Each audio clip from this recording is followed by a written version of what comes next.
Buenas, mi nombre es Nicolás Barazo Castillo y hoy vengo a realizar una presentación sobre un estudio de un caso clínico de una paciente con hábitos de respiración oral.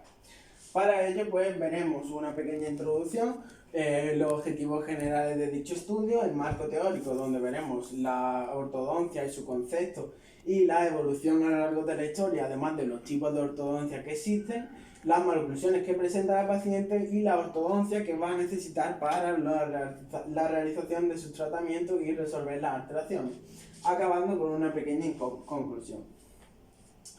Introducción, pues decir que en este trabajo se hablará sobre el hábito parafuncional que presenta la paciente Lucía, que es una niña que es respiradora bucal, y este hábito conlleva una serie de maloclusiones y alteraciones que normalmente en los niños que han pasado algún tipo de problema respiratorio,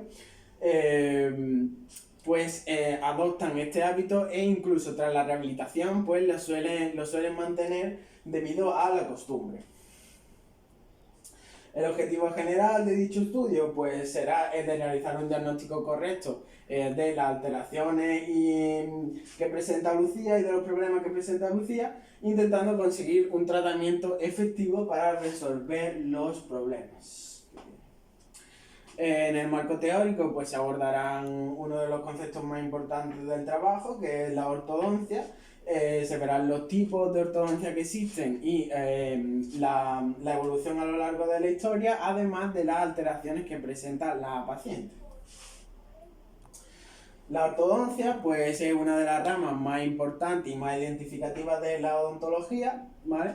Es la que estudia, previene y corrige la mayor parte de las alteraciones que se presentan en la boca, pero para ver los cambios de la ortodoncia a lo largo de la historia habrá que volver al pasado, donde veremos que Hipócrates fue uno de los primeros en identificar las malposiciones dentales, pero solo buscaban resolver los problemas estéticos, hasta que llegó Pierre Fauchard, un científico francés que escribió un libro llamado Le Chirurgien Dentiste, que es uno de los libros más famosos de la odontología, debido a que se plasmaban los primeros pasos, los primeros verdaderos hechos de la anatomía de los dientes, además de algunos de los tratamientos que aún hoy día se utilizan en la odontología. Actualmente existen diferentes tipos de aparatos de ortodoncia, cada uno con una función específica. Por ejemplo, están los aparatos fijos, que solo pueden ser colocados y removidos por parte del odontólogo o el profesional encargado, pero además existen diferentes tipos de aparatos fijos dependiendo de sus materiales, dependiendo de la ubicación en la que se colocan, etc. Por ejemplo, además de los aparatos normales que conocemos, la ortodoncia normal que conocemos, existen los brackets linguales, que se colocan en la cara lingual en vez de la vestibular para mejorar la estética. También existen brackets autoligables que no necesitan las ligaduras de colores, también existen de circonio, de porcelana, solo son para mejorar la estética básicamente. Los aparatos removibles pues suelen tener menos efectividad que los aparatos fijos, pues simplemente por el hecho de que el mismo paciente, al darse cuenta de que se nota incómodo o con la ortodoncia, pues se la quita y ya no se la pone y entonces pues pierde su efectividad. Estos aparatos pues utilizan algunos elementos activos, artificiales, unas fuerzas artificiales provocadas por algunos elementos como son los tornillos, los resortes, etcétera, pues para actuar en la estética del paciente, en las posiciones de las piezas del paciente. Y existen diferentes tipos de aparatos removibles también, como por ejemplo los invisibles, los Invisalign, que es otra vez para mejorar la estética. No se nota que llevas una ortodoncia. Existen las ortodoncias interceptivas también, que son ortodoncias que se usan para los niños, que se llaman así porque interceptan el crecimiento del hueso y de la pieza dental y actúan sobre ello para mejorar su crecimiento.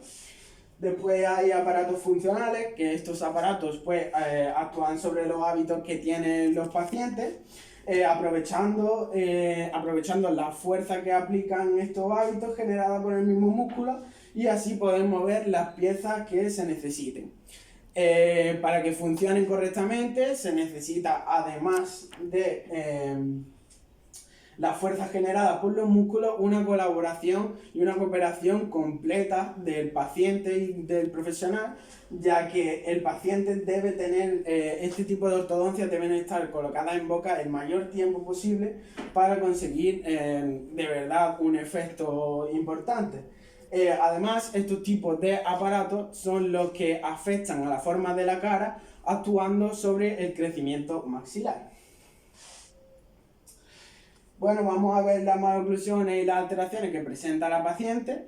La paciente presenta una maloclusión de clase 2, división 1, debido a que, como se puede ver, la paciente presenta una mandíbula, una retrognatia en la mandíbula comparada con el maxilar superior, además de una protrusión en los incisivos superiores, lo que nos indica que es de división 1.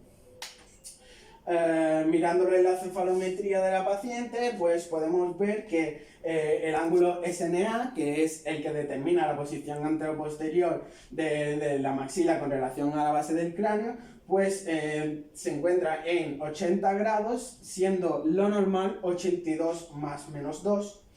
Y el ángulo SNB, que indica la relación anteroposterior de la mandíbula con relación al cráneo, debería ser de 80 más menos 2 y lo tiene en 76 grados, por lo que podemos identificar una retrognatia mandibular.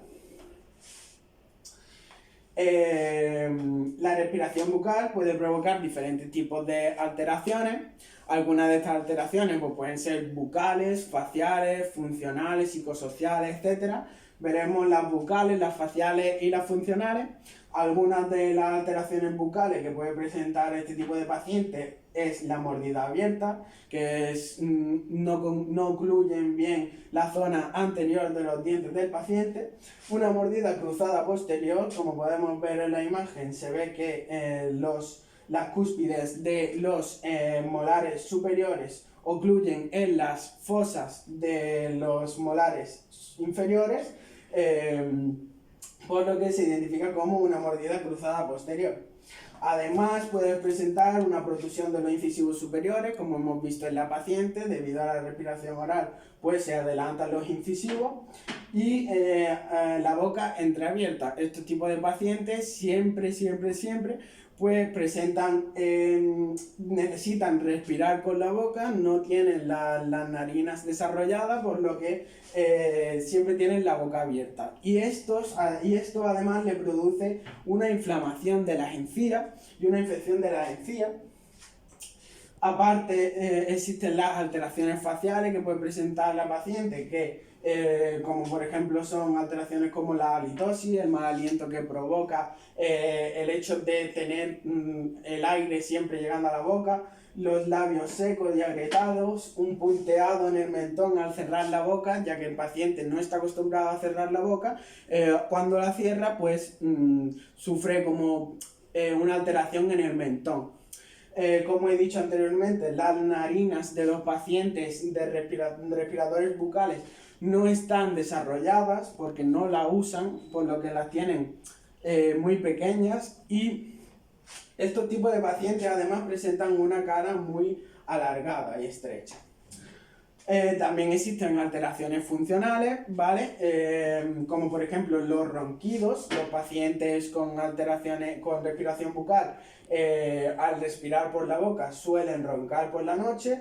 Este tipo de hábito parafuncional puede dar lugar a otro tipo de hábito parafuncional, como por ejemplo la deglución atípica, donde podemos ver que el paciente al tragar pues introduce la lengua entre los incisivos, pues aplicando presión en el incisivo y empujándolos para afuera.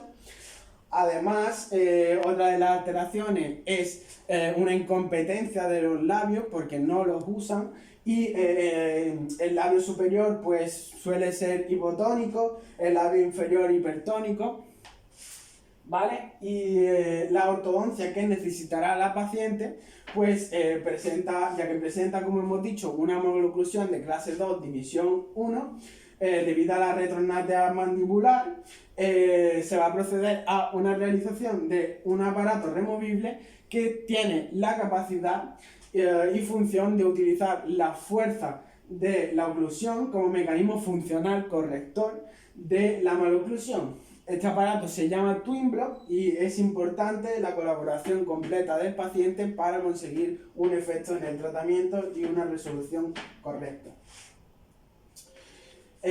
Aparte del aparato funcional que hemos dicho, normalmente los aparatos funcionales arreglan y solucionan algunos problemas maxilofaciales, pero no suelen arreglar problemas de alineaciones dentales. Entonces, como podemos ver que la paciente presenta también un poco de apiñamiento en los dientes, pues aparte del aparato funcional, una vez acabado ese tratamiento, pues la paciente deberá acudir a clínica para poder colocarle una ortodoncia fija de brackets para poder conseguir finalmente una alineación de los dientes de la paciente.